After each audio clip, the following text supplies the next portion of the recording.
Yan. Hello po. Hello po. Good afternoon po sa lahat. Punta ka na sa Hello. Good afternoon. sa group.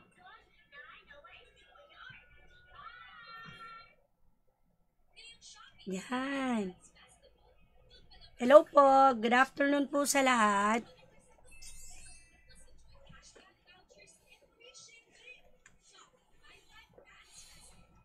Okay po. Live na live ulit tayo. Hello po. Shout out ulit.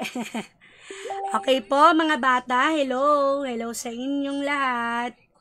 Pwedeng mag-message, pwedeng mag-chat box andyan, pwedeng mag-type ng message sa ating chat box. Hello. Hello uli, Marco, Prince Omar, hello. Hello Ate Tess. Good afternoon po sa kanilang mga bahay. Okay, hello po. Sige po. May nakikita na po kayo sa screen?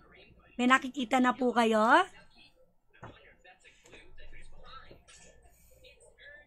Okay po. Okay. Okay. Hello, children. Okay, children. Okay, welcome in our grade 2 class Kumustahan. Today is May 3, 2021. It's Monday. Hello, Sab. Nakikita mo na anak? Salamat. Oo. Inulit-ulit ni teacher, no? Oo. Pero loud and clear naman yung boses ni teacher. Okay naman, no? Okay naman, naririnig naman si teacher. Okay. So, gaya nga ng napag-usapan, Mathematics 2, okay, solves routine and non-routine problems involving division of numbers by 2, 3, 4, 5, and 10. Okay. Hello po, Ate Tess. Good afternoon po. Hello, Omar. Okay. Okay, and with any of the other operations of whole numbers, including money, using appropriate problem-solving strategies and tools. Hello po, Ate Janine. Hello, Russell. Happy home learning. Okay. So, yung math hirap natin, gagawin nating math dali. Okay. So, makinig na kayo ha. Makinig na kayo ng mabuti kay teacher kasi step by step natin gagawin. Akala nila mahirap yung problem solving, pero sa totoo lang madali iyon basta, pag-iigihan at bibigyan ng panahon at oras mga bata. Okay, handa na ba kayong matuto sa ating word problems? Pero alam ko namang handang-handa na kayo. Mayroon na po. Salamat po, Ate Tess. Salamat, Prince Omar. Okay. Ulitin ni teacher, ha? Ang routine problem solving. Okay, balik natin. Okay. Ang routine problem solving ay ginagamitan lamang ng isang mathematical operation. So, ulitin natin mga bata, ano-ano nga ba yung mga mathematical operations na naaalala nyo nung grade 1 kayo? Sige nga. Nangangailangan ng malalim. Okay. Nangangailangan ng malalim na pangunawa ang non-routine problem. Bakit kaya nangangailangan ng malalim na pangunawa ang non-routine problem solving? Kasi mga bata, di katulad ni routine problem solving, isa lang ang operation. Unlike in non-routine problem, dalawa o higit pang paraan ng mathematical operations. Pwedeng addition, pwedeng division, tsaka subtraction, pwedeng multiplication, tsaka addition. So, yung dalawa o higit pa. Ang tawag doon mga bata ay non-routine problem solving.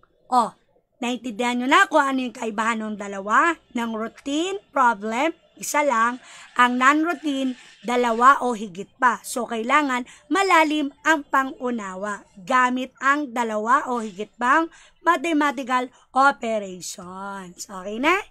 O sige, para lubos nating maunawaan mga bata, ang pag-solve ng problem solving, meron tayong step by step na susundin. Oo. Yes, Omar, hello sa iyo. Happy home learning. Live na live tayo. Okay, marami tayong mga batang paraan, ha? Marami tayong mga paraan kung paano mga bata magsosolve ng problem solving o paglutas ng word problem solving. Ano nga ba ito, teacher? Siyempre, ang una mga bata, ito ay alamin at intindihin ano ang isinasaad na tanong sa word problems. Okay, mga bata. Nararapat lang mga bata, ano ba tinatanong? Ano nga ba yung tinatanong sa word problem na yun? Ano ba tinatanong sa suliranin na yun? 'Di ba? Dapat naman talaga, 'di ba? Ano? Ano yung tinatanong? Sumunod mga bata, bukod sa alam natin yung tinatanong doon sa word problems, kailangan mga bata, alamin natin kung ano yung datos, no? Kung ano yung datos o numerong ibinibigay sa word problems. Ang dali-dali niyan, no? Makikita mo lang yung may mga numbers. Yun ay mga datos o numero. Sumunod naman mga bata, alamin ang hidden question para sa non-routine. Teacher, bakit po mayroong hidden question ang non-routine? Kasi mga bata, gaya nga na sabi ni teacher na kaninang ating binasa, ang non-routine ay nangangailangan ng malalim na pag-iisip. Kasi anak, ang non-routine ay ginagamitan ng dalawa o higit pang mathematical operations. Diba yung sinabi ko kanina? So, kailangan niya ng hidden question. Okay, sumunod naman mga bata. Siyempre, aalamin natin mga bata, yung ano.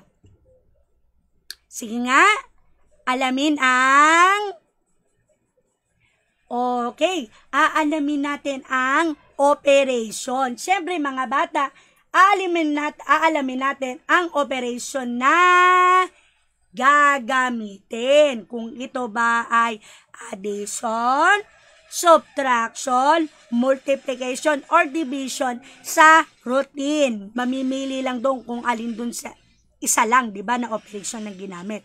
Unlike sa non-routine, maaaring dalawa ang ginamit na mathematical operations. Okay ba yan? Nakuha ba mga bata yung aking sinabi? Okay. Okay ba kayo? May natutunan naman kayo sa step sa paglutas ng word problems? Okay, alam ko naman ganon na naintindihan nyo. Sumunod naman anak sa steps. Okay ha? Hello? Hello sa iyo? Hello? Hello Josh? Kumusta? Happy home learning? Okay. Live na live tayo, grade 2 matapat sa ating FB group. Okay, halina't matuto mga bata. Okay, halina't matuto. Okay. Hello, Ate Leila. Hello sa inyo. Happy cooking. Okay. Sumunod mga bata, alamin at isulat ang mathematical sentence. At sumunod naman mga bata, bukod sa iyon ay ano? Okay. I-check at suriin ang tamang sagot. Siyempre naman mga bata, kailangan suriin mo at para malaman mo kung tama ba yung iyong sinolve o yung kinuhang sagot o yung sinolve na sagot. Okay, yung sinolve mo. Okay ba yan? Sige. Naintindihan ba mga bata yung steps sa paglutas ng word problems? Okay. Kaya nga sabi ko sa inyo, yung math hirap magiging math dali. Okay yon. Sige. Next, mga bata. Meron ako ditong papakita na na word problems. Okay. Meron akong ditong halimbawa, mga bata. Ano?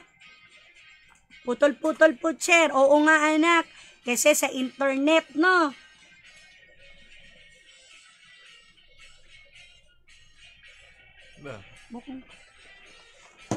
Okay. Sige, mga bata. Ngayon, mga bata, may babasahin si teacher na isang word problem, no? So, okay.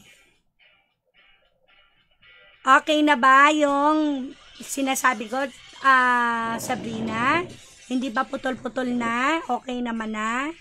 Oo, anak. Ganon talaga, anak, kapag live. Okay. So, tuloy-tuloy na tayo. Pag may na-skip, mga bata, pwede namang balikan yung ating video. Okay? Okay naman na? Sige. Nagbibilang ng sukli ang nanay ni Wendy. Si nanay no ba nagbibilang ng sukli? Oo, dapat naman talaga children na nagbibilang ng dapat naman talaga mga anak binibilang ng sukli, no?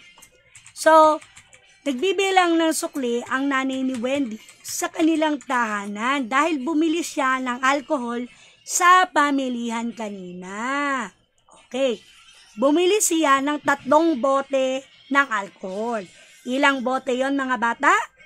Ilang bote ng alcohol? Okay, 3. 3 alcohol. 3 bote. Siyempre, may laman na alcohol yon. Sa halagang 90 pesos. Magkano? Ayun pala, 90 pesos. So, ibig sabihin, mga anak, 90 pesos yung 3 bote, no? Okay. Kala niya, pag grade 3 na kayo, yung tinatawag na MDAS. Okay, di ba?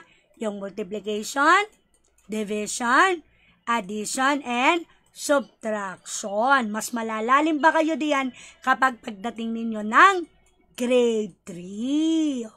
Okay. Okay, thank you po, Ate Margie. Okay. Next, subtraction at division. Ngayon naman, mga bata, ano ang mathematical sentence? Okay. Pag sinabing mathematical sentence, kung naalala yung grade 1 kayo, di ba may n yun? Ayun. 90 divided by 3 equals n. And 100 pesos minus 90 equals n. Kasi nga, mga bata, dalawa yung operation natin.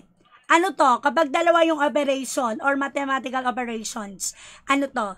Ito ba ay routine problem, word problem solving or non-routine?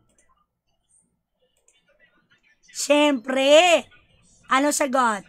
Non-routine word problem. Kasi nga, dalawa ang mathematical operations na gagamitin. So, teacher, pag sinabing non-routine word problem ito at dalawa yung mathematical operation na gagamitin, ibig sabihin po, ito ay ano? Ito ay may hidden question. Ayun pala, may hidden question. Mga bata, parang pagkain lang yan, mga anak. Hindi pa pwedeng isusubo mo yan lahat. Kailangan step by step. Hindi po ba? Oo.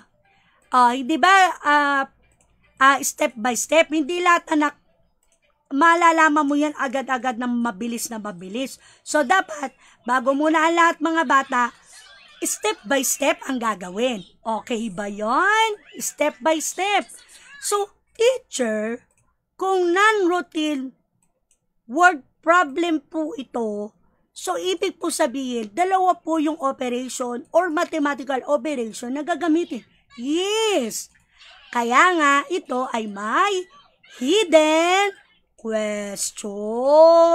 Okay. Hello po, Ma'am Norma. Hello, Daniel. Happy home learning. Okay. Sige, halina tayo'y matuto. Ano? Okay. So, ibig sabihin mga bata, mas mahihirapan kayo kapag ito ay sabay-sabay. Iisa-isahin natin. Okay ba yon mga bata? Iisa-isahin natin